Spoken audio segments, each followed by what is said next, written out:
Para saudara dan saudari yang Tuhan cintai, selamat pagi dan selamat bertemu lagi dalam renungan harian dari Paroki Santo Petrus dan Paulus Argapura, edisi hari Selasa, tanggal 18 Januari 2022, dalam masa biasa yang kedua.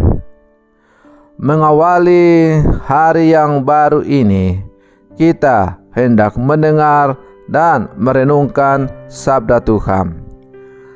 Marilah sebelum kita mendengar dan merenungkan sabda Tuhan, kita berdoa. Dalam nama Bapa dan Putra dan Roh Kudus. Amin. Allah Bapa, Pencipta dan Penyelamat, selamanya kami tak akan melupakan cinta kasih-Mu yang memanggil manusia untuk hidup. Semoga kami selalu mengandalkan Dikau, Allah dan Bapa kami, pengasih dan penyayang. Bersabdalah ya Tuhan, kami siap untuk mendengarkan.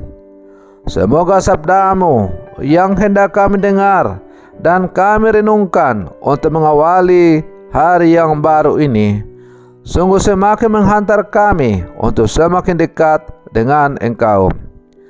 Terpujilah Engkau Bapa, Putra dan Roh Kudus, kini dan sepanjang segala masa.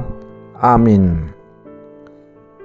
Para saudara dan saudari yang Tuhan cintai, sabda Tuhan yang hendak kita dengar dan kita renungkan untuk mengawali hari yang baru ini, hari Selasa dalam masa biasa yang kedua, diambil dari Injil Markus pasal 2 ayat 23 sampai 28. Tuhan bersamamu.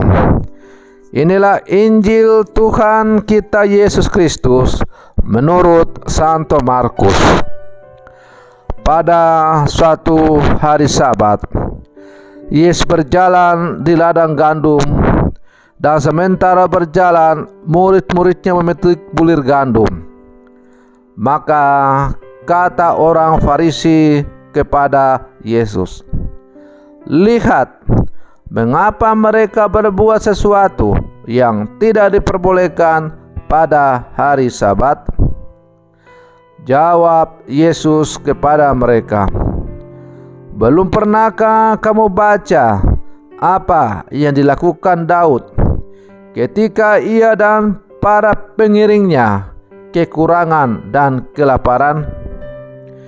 Tidakkah ia masuk ke dalam rumah Allah waktu Abiatar menjabat sebagai imam agung, lalu makan roti sajian yang tidak boleh dimakan kecuali oleh imam-imam, dan memberikannya juga kepada para pengikut-pengikutnya?" Lalu kata Yesus kepada mereka, "Hari Sabat diadakan untuk manusia, dan bukan manusia untuk hari Sabat. Jadi Anak Manusia adalah Tuhan juga atas hari Sabat." Demikianlah sabda Tuhan.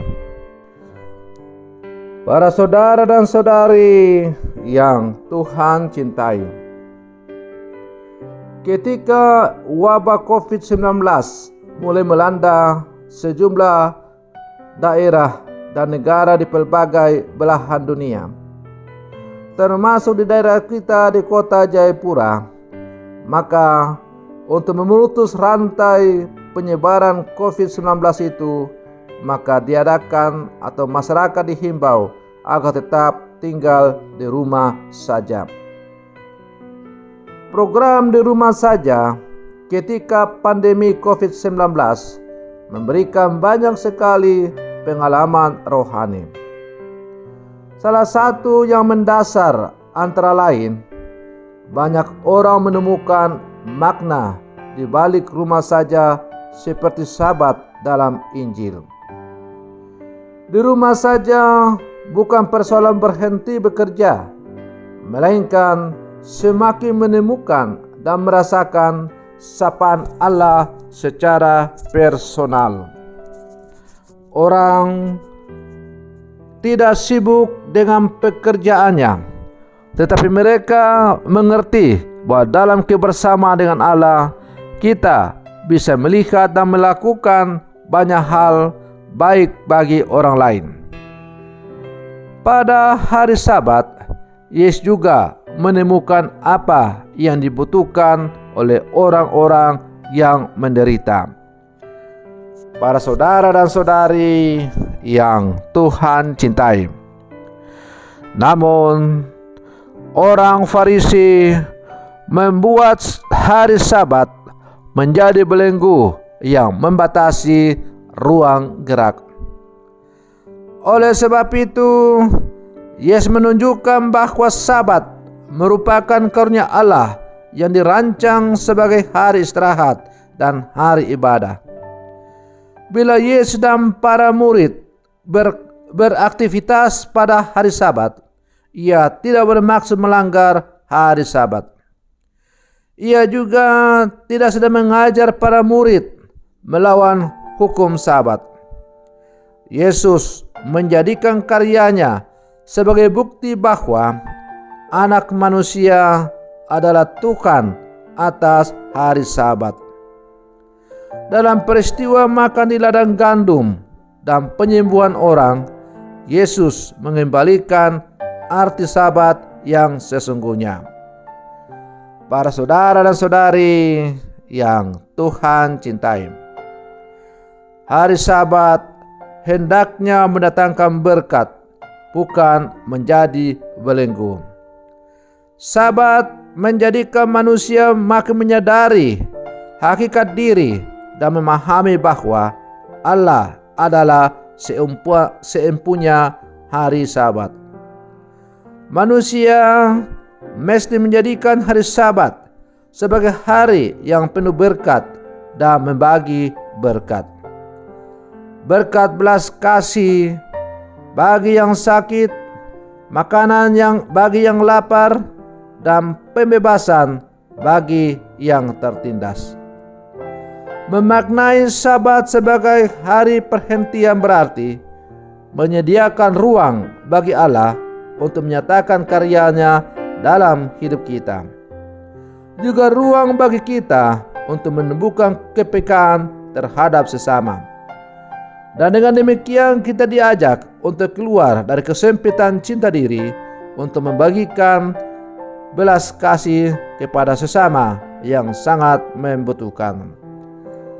Para saudara dan saudari yang Tuhan cintai, kata-kata Yesus sangat jelas bagi kita, yaitu hari Sabat diadakan untuk manusia dan bukan manusia untuk hari Sabat. Dengan demikian, dalam menjalankan kewajiban pada hari Sabat, yang paling penting dan utama adalah bahwa Tuhan harus menjadi yang terkemuka, yang dimuliakan. Dan kemudian kita melaksanakan segala sesuatu yang diperintahkan oleh Allah kepada kita. Para saudara dan saudari yang Tuhan cintai, hidup keagamaan kita sebagai orang-orang percaya jangan hanyalah karena rutinitas belaka, tetapi hendaknya hidup keagamaan kita itu sungguh-sungguh datang dari kedalaman yang sungguh mendalam, karena kita memiliki hubungan yang sangat intim dengan Tuhan. Nah, karena kita memiliki relasi yang sangat intim dengan Tuhan, maka kita akan mampu menangkap apa yang dikehendaki oleh Allah terhadap kita. Maka segala-galanya yang kita lakukan, hendaklah itu yang dikehendaki oleh Allah. Para saudara dan saudari yang Tuhan cintai, semoga perlindungan saya untuk mengawali hari yang baru ini semakin menghantar kita untuk menjadi orang-orang beriman yang sejati di zaman sekarang. Semoga demikian. Selamat pagi. Tuhan Yesus memberkati.